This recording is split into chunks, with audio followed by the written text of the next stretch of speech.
Hey guys, hope all is well. Lilia is with us today. She woke up early from her nap. She is having some mac and cheese and it's all over her face.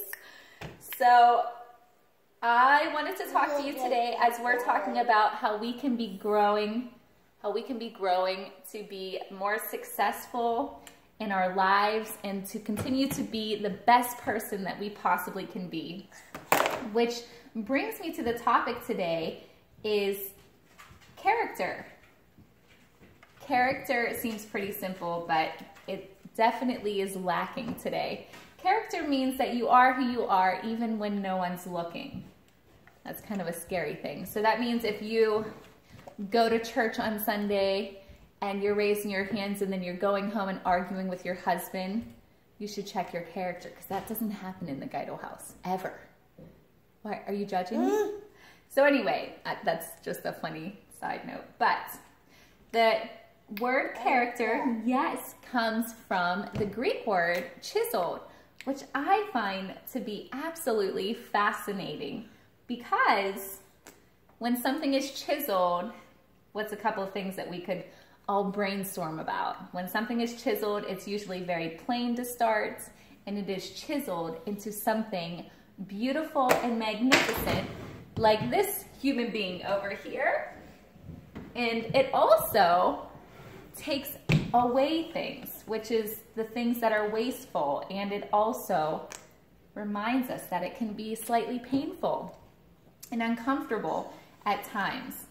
There was a weightlifter and he was asked, how do you get such big muscles? And he said, I put an enormous amount of resistance and I put a demand on the muscle, and that's the way it grows. And isn't that true in life, is that we have to put some resistance against ourselves in order to be chiseled out into beautiful people. So that means being honest and doing what's right even when no one's looking. Another great thing is that you cannot confuse character with charisma. They are entirely two separate things. Jim Rohn actually did a great teaching on this, and he talked about two great examples, which one of them would be Alexander the Great. And I am amazed that I had no interest in history when I was growing up, but all of a sudden, you know, I get interested in this stuff. I don't know if that just grows with age or what. But Alexander the Great only lived to be 33 years old, and he actually thought that he was a god. Can you believe that? Yeah, he thought he was a god, and how he did that was by all the conquest, and he would name cities after himself. He would name cities after his horse. And here I found to be really a neat thing to know is that he had people make furniture for his palace, like very large furniture, huge furniture. So when people saw it, they would think that Alexander the Great was actually a giant. That's pretty fascinating, right? I don't know, I thought that was fascinating. So anyway, long story short is no one remembers Alexander the Great. And if you're a history buff, okay, you remember, but no one is talking about Alexander the Great, and no one is worshiping Alexander the Great. And out of all the cities he conquered, no one cares. No one looks at the cities he named and whatnot, because when charisma is gone, character stands. So let's just fast forward Alexander the Great by 300 years. Yes. You don't like history? I'm just saying. It's just history. You don't want any more of this. By 300 years, and do you know who was born then? Well, I won't tell you, but he didn't have conquered city. He didn't have soldiers. He did not die and was carried in a golden hearse all over the city of Babylon and then to Egypt. He had 12 disciples, right? He didn't have Facebook. Can you guess who that is? I'm sure it wasn't very hard. But Jesus Christ, right? So we're talking about a noble character, the epitome of character in itself. And people worship him, and he is remembered, and he is God, but the whole point of the story is that that's character. Character stands when charisma is gone.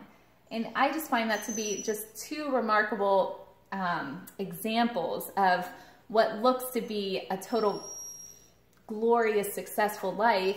And then you look at someone who had done all these amazing things, but yet could have been forgotten easily and is still remembered to this day. So I thought that that was pretty awesome. I also wanted to tell you very quickly about a story about someone I know, she likes doing this, who had a tremendous amount of character. When I was working for Arthur Murray, I still am working, but I now own it with my husband because I like inherited, you know, Arthur Murray, which is great.